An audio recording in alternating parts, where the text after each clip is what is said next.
अस्सलाम वालेकुम, this is doctor हिजरत और आज मैं आपको एक ओवर हार्वेस्टिंग का केस दिखाऊंगा। जो यूजुअली मैं वीडियोस में जो कंसल्टेशन में पेशेंट मेरे पास आते हैं और जो जिनका डोनर जो रिसिपिएंट ईयर एक्चुअली वो ज़्यादा होता है, वो टाइप 5-6 में होते हैं और 7 में होते हैं और वो कहते हैं कि नहीं हमें सिर्फ FUVC ये सारी जगह भर दे। और जब उनको मैं कहता हूँ कि नहीं सेफ हार्वेस्टिंग तकरीबन 3000 तक रफली ग्राफ्ट बनते हैं और वो कहते हैं कि नहीं फलाना ने मुझे 6000 का है और कुछ मैक्सिमम डेंसिटी कहते हैं और कुछ मैक्सिमम नंबर ऑफ ग्राफ्ट कहते हैं और फिर कोई FUV में यहाँ से लेके यहाँ तक भर देते थे, तो उनका साइड इफ़ेक्ट और जो अनवांटेड इफ़ेक्ट है वो है आपका डोनर एरिया जो होता है वो डैमेज होता है, वो बहुत ज़्यादा वीक होता है और ओवर हार्वेस्टिंग की वजह से। तो आज ये केस जो है ये सेम उसी तरह एक केस है। ये भी किसी के पास गए थे फेसबुक और इन चीज़ों से लेके कि बहुत एडवर्टाइजमेंट और ये चीज़ें आजकल सबका हक है, हम भी कोशिश करते हैं कि करें अपनी हद तक, तो वो करते हैं। फिर वो उनके पास जाते हैं और बगैर मतलब कुछ लोगों को नॉलेज ही नहीं होती कि ये डॉक्टर का काम है, प्लास्टिक सर्जन का काम है, किसी भी स्पेशलिस्ट सर्जन का काम है, लेकिन जिन्होंने ये सीखा हो कहीं से। अब यूजुअली मैं कहता हूँ कि डॉक्टर के पास कम से कम जाना चाहिए। तो डॉक्टर का कम से कम जाने का मतलब मेरा ये नहीं होता कि आप उनके पास जाए और उनसे ही कराए, क्योंकि मैं उस मुकाबले में कहता हूँ कि जब लोग नॉन डॉक्टर से कराते, जो 8वीं 7वीं क्लास फेल होते हैं और उनको पता ही नहीं होता, बस उन्होंने सिर्फ ये सीखा होता है कि ऐसे ऐसे बाल निकालते और इधर लगाते, उनकी अपनी कोई सोच समझ नहीं होती और वो पेशेंट का बेड़ा गर्क कर देते हैं, तो वो नॉन डॉक्टर होते हैं। फिर मैं कहता हूँ कि उन नॉन डॉक्टर से कम डॉक्टर अच्छे हैं जो MBBS, क्योंकि कम से कम उनको ब्लड प्रेशर, टेम्परेचर, दर्द, इन चीज़ों का तो एहसास होता है, पता भी होता है। कम से कम किसी की सर्जरी में कोई उनको सीरियस इशू नहीं होगा, और होगा भी तो वो डॉक्टर होगा साथ। फिर इसको आपने अपने डॉक्टर को चूज़ कैसे करना है, किसके पास जाना होता है, तो उसमें ये होता है, इसमें यूजुअली एक प्लास्टिक सर्जन भी ज़रूरी नहीं है। अब बहुत सारे प्लास्टिक सर्जन होते हैं जो हेयर ट्रांसप्लांट करती ही नहीं है, क्योंकि उनके हमारी जो बेसिक ट्रेनिंग होती है 5 साल, जो किसी गवर्नमेंट या पब्लिक सेक्टर में हम करते हैं 5 साल की जो हमारी बेसिक ट्रेनिंग होती है प्लास्टिक से, उसमें हेयर ट्रांसप्लांट ये चीज़ें नहीं होते। उसमें हेयर ट्रांसप्लांट का अलिफ बे भी नहीं सिखाते, ठीक है। तो ये भी नहीं है कि बस प्लास्टिक सर्जन हो तो वो डिफरेंटली, लेकिन वो बाकियों से इसलिए अच्छे होते हैं कि उनकी सोच अच्छी होती है, उनकी समझ जो है वो ज़्यादा होती है, उनको चीज़ों को समझना आसान होता है। फिर उसमें डिफरेंटली सबसे अच्छा होता है कि जिनमें हेयर ट्रांसप्लांट में भी किसी के साथ काम किया हो, सीखा हो, तो वो सबसे बेस्ट है। फिर अगर वो आप नहीं मिलता तो फिर प्लास्टिक सर्जन जो बगैर किसी हेयर ट्रांसप्लांट की ट्रेनिंग की हो वो अच्छा है। वो भी अगर आपको नहीं मिलता किसी भी वजह से तो फिर MBBS डॉक्टर, तो अगर वो भी नहीं मिलता तो फिर मेरे ख्याल से नहीं करना चाहिए हेयर ट्रांसप्लांट।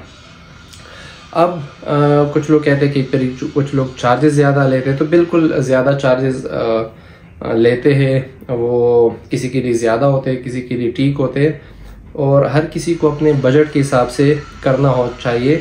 और बजट में चीज़ें करना ये भी एक बहुत अच्छी बात है। लेकिन अगर किसी का बजट इतना नहीं बन रहा और फिर वो अपने सर के साथ, अपनी जान के साथ खेलना चाहता है, तो वो एक फिर अलग बात है और गलत बात है। तो अभी जिस तरह अब ये है, और फिर ये कुछ चीज़ें रिवर्सिबल नहीं होती। तो अब जिस तरह अब ये एक बंदा है, तो ये अगर आप देखें तो इसका डोनर कहीं से इन्होंने कराया है। वो चूँकि ज़्यादातर क्लिनिक में डॉक्टर ख़ुद भी नहीं करते, तो इसी तरह ये भी एक ऐसे क्लिनिक में गए थे जिनका एक डॉक्टर था बहुत अच्छा नामी गरामी, लेकिन उनके क्लिनिक में किसी टेक्नीशियन ने किया है। और अभी आप देख सकते हैं कि इसकी ये सारी आगे बाल तो बात की बात है कि कब आएंगे, कैसे आएंगे और हेयर लाइन कैसी होगी, वो एक अलग बात है, लेकिन पीछे से इसका जो है काम तमाम कर दिया। और ये है ओवर हार्वेस्टिंग। और इसी चक्करों में लोग जो होते हैं FUT कहते हैं, FUT नहीं करानी, कट नहीं लगाना और सिर्फ FUV कराना है। कुछ मरीज़ उसको फोर्स करते हैं और कुछ बस अल्हम्दुलिल्लाह ये लोग होते हैं जो कहते हैं कि हाँ बस मैं हूँ, बेफिक्र रहे। तो ये एक बहुत ही डिज़ास्टर हुआ है, बहुत ही गलत हुआ है, और ये इसको अभी करेक्ट कोई नहीं कर सकता। और टाइम के साथ साथ फिर देखते हैं कि क्या होता है, लेकिन अभी इसके तकरीबन 2 महीने हो गए इसके। तो ये देखे इस कॉर्नर से ये सारे गए हैं। अब ये जो इसका राइट है ये तो बिल्कुल पूरा एक बड़ा पेच है। स्टार्ट में तो जब मेरे पास आके बैठ के कंसल्टेड, तो हॉनेस्टली मैं उनको देख रहा था, मैंने कहा शायद ये कोई एलोपेशिया एरिएटा का जो पेची पेची होते हैं, तो मैं सोच रहा था कि उसका पेशेंट है। तो फिर बाद में मुझे बताया कि मैंने इस तरह हेयर ट्रांसप्लांट कराया है फलाने जगह से, और ये हुआ है और ये हुआ इस तरह। तो बहुत सोच समझ के डॉक्टर को चूज़ करे, डॉक्टर को ढूंढे, वर्कअप उस पर करे। कभी भी इस पे ना जाए कि कोई सोशल मीडिया इन्फ्लुएंसर कहीं क्लिनिक में गया है, या टिकटॉकर गया है, या कोई यूट्यूबर गया है, या कोई भी एक्टर एक्ट्रेस गए हैं और वो क्लिनिक वाकई अच्छा होगा। नहीं, इस तरह बिल्कुल भी नहीं होता। उनको जब क्लिनिक वाले कोई ऑफर देते हैं कि हम आपकी ट्रीटमेंट फ्री कर देंगे, या आप कुछ पेड एड होते हैं, उनको पे करते हैं, तो उसमें वो जाते हैं। उनकी इतनी समझ नहीं होती ना, उसमें ज़्यादातर जो एक्ट्रेस टिकटॉकर और ये लोग होते हैं उसमें बहुत कम लोग पढ़े लिखे होते हैं, बहुत ही इंतहाई कम लोग पढ़े लिखे होते हैं। बाकी सब ये कम पढ़े लिखे होते, तो उनकी इतनी समझ नहीं होती। तो हमेशा पहले वर्कअप करें कि सर्जन कौन है, क्या करते हैं, कहाँ से ट्रेनिंग की है, स्पेशलिस्ट है नहीं है। उसके बाद उनके प्रोफाइल देखे कि उसने डॉक्टरों की कितनी सर्जरीज की, या क्या भी जो भी है, या उनके से जाके मिले।